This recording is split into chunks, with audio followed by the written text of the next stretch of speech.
चाहते हैं कि नजीब मुल्ला को इसको हबीब को छोड़ना नहीं चाहिए, नहीं तो हम लोग ऐसे ही हर 10 दिन में खड़े रहेंगे, क्योंकि मेन तो नजीब मुल्ला है ना, मेन तो उसने ही करवाया मेरे शौहर का कत्ल, तो उसका भी नाम आना चाहिए, उसको गिरफ्तार करें और हबीब को छोड़े नहीं तो हम लोग ऐसे ही रोज़ खड़े रहेंगे, क्योंकि मुझे शक है कि इसको हबीब को छोड़ देंगे, तो मैं चाहती हूँ कि उन लोग को बिल्कुल ना छोड़ें।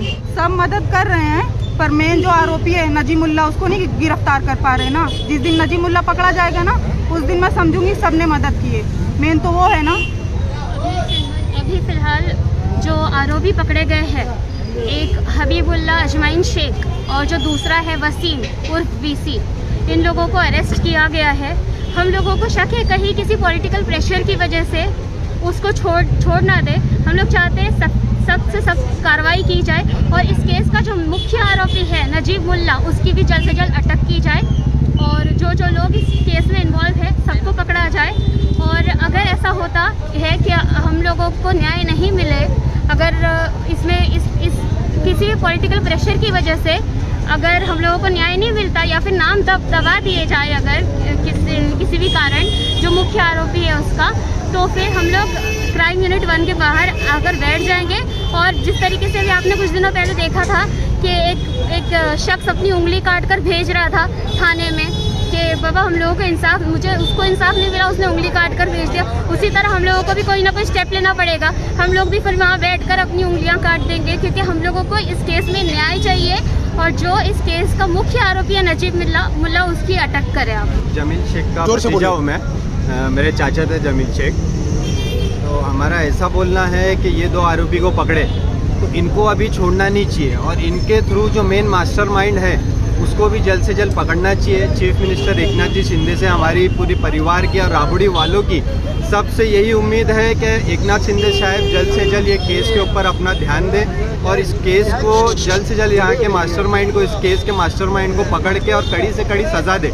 वरना हमको कैसा हो गया है कि हमको खुद को तकलीफ देना पड़ेगा, तब जाके शायद इनको ऐसा समझ में आएगा। जैसा मेरी बहन ने कही, मुल्ला का नाम इसलिए ले रहे हैं कि जमील शेख के ऊपर 2014 में भी हमला हुआ था उनके घर के नीचे।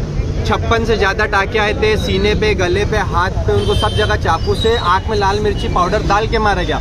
उस वक्त भी जमील शेख ने FIR में और हर जगह 164 स्टेटमेंट में सब जगह पे यही बोला कि नजीब मुल्ला ने ही ये कराया है। और उसके बाद हमको भी जमील शेख ने यानी मेरे चाचा ने बताया कि मेरा ज़िंदगी में एक ही दुश्मन है जो नजीब मुल्ला है। क्यों?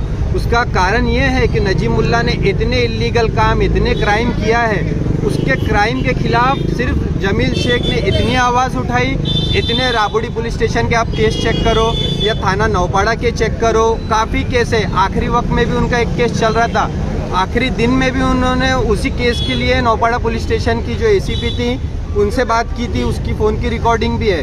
तो जमील शेख ने हमको ये सारी चीज़ बता के गई थी कि मेरा दुश्मन जो है, मेरी जान को जो खतरा है ना, वो सिर्फ और सिर्फ नजीब मुल्ला से, क्योंकि उसका करोड़ों का नुकसान, उसके क्राइम निकाल रहे थे, पब्लिक में ला रहे थे, उसके गलत काम पब्लिक में ला रहे थे, जो लोगों की ज़मीन कब्जा कर रहे हैं वो सारी चीज़ें वो उजागर कर रहे थे, आम पब्लिक में ला रहे थे। इसलिए वो सबसे बड़ा और एक ही दुश्मन है जमील शेख का, जिस वजह से ये कत्ल किया उसने, क्योंकि वो खुद जानता है यहाँ क्लस्टर होने वाला है, क्लस्टर में 2500-2000 करोड़ का यहाँ पे क्लस्टर होने वाला है। तो क्लस्टर कितना लोगों के लिए नुकसानदायक है ये जमील शेख पूरी तरह से ओपन करने वाले तो उससे पहले ये मर्डर हो गया। क्लस्टर का विरोध उन्होंने कैसा काफ़ी सालों से जो है जमील शेख क्लस्टर के फॉलोअप में लगे हुए थे कि क्लस्टर किस तरह लोगों को फ़ायदा भी है और किस तरह नुकसान भी है। लेकिन यहाँ पे जो क्लस्टर हो रहा है ना, उससे सिर्फ लोगों का नुकसान ही है, क्योंकि लोगों के खुद के घर तोड़ के उनको भाड़े के घर में डाल रहे। फिर भाड़े के घर से वो कब कहाँ चले जाएंगे। आज जो लोग रह रहे SRA के म्हाड़ा की बिल्डिंग में, वहाँ जाके आप हालत देखिए, वर्तक नगर, कावेरी, गोदावरी, लोगों की लिफ्ट नहीं चलती, पानी नहीं आता है, सीवेज का, ड्रेनेज का पानी पूरा फैला हुआ रहता है, हर चीज़ है गंदगी। फिर 5-10 साल बाद उनको वहाँ से भी निकाल के कहीं और शिफ्ट कर देते हैं। कि जो आरोपी लोग को पकड़े हैं वो आरोपी लोग को पुलिस पॉलिटिकल प्रेशर में आके वापस से दोबारा छोड़ ना दे, क्योंकि 3 साल हो गया है ये 2 आदमी जो police station, Rabri police station से मुश्किल से 1 किलोमीटर की हद में रहते, जमील शेख के घर से मुश्किल से 100-150 मीटर के घर की हद में रहते। ये आरोपी दिन रात खुलेआम घूम रहे, इनको पकड़ लिए 3 साल बाद, लेकिन क्या गारंटी है उनको पकड़ के रखेंगे, क्या श्योरिटी है? कल वो सुबह वापस आ जाएंगे घर में और शान शौकत से रहेंगे कि भाई हम तो जाके भी आ गए, छूट गए, हमने कुछ किया नहीं। तो इसका मतलब क्या हो गया कि हमको श्योरिटी चाहिए कि ये आरोपी लोग को छोड़ा नहीं जाएगा, इनको कड़ी से कड़ी सज़ा होगी और इनके साथ साथ जो मेन मास्टरमाइंड है जिसने मर्डर करवाया, इनका जो बाप है नजीम मुल्ला, उसको भी अरेस्ट करे जल्द से जल्द और पूरी चेन को कड़ी से कड़ी सज़ा हो और एक एग्जाम्पल कायम करे।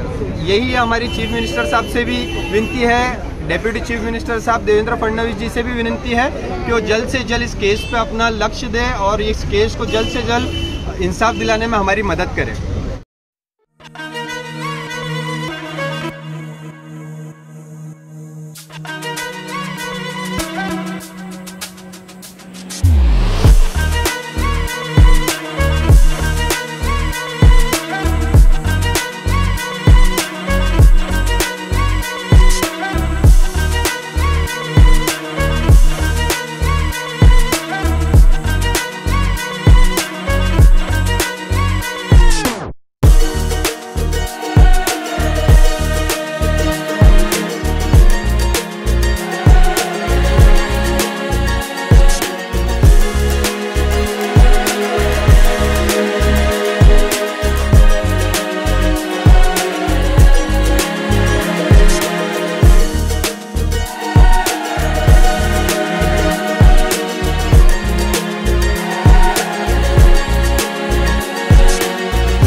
के लिए आपका धन्यवाद।